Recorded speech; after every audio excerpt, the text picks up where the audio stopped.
की याद। यौम आशूर पर मुल्क भर में बड़े बड़े जुलूस, शहर शहर, गली गली, नगर नगर या हुसैन की सदाएं। तमाम काफिले खैर आफियत से अपनी मनाजिल पर पहुँच गए, जिसके बाद शाम गरीबां बपा।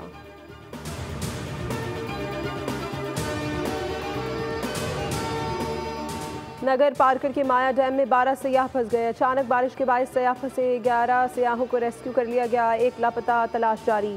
7 सयाहों का ताल्लुक मिट्टी और 5 का कराची से है।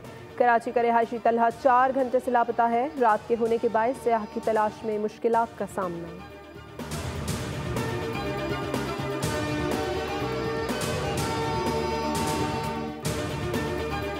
और under 18 Asia hockey cup, Pakistani team की मुसलसल फतुहात। दूसरे मैच में ग्रीन शर्ट्स ने श्रीलंका को 9-0 से हरा दिया।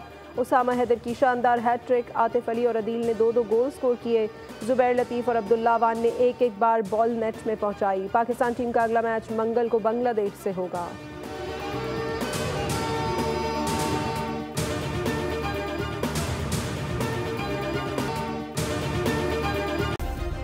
सब्सक्राइब करें और बेल दबाएं ताकि कोई खबर रह न जाए।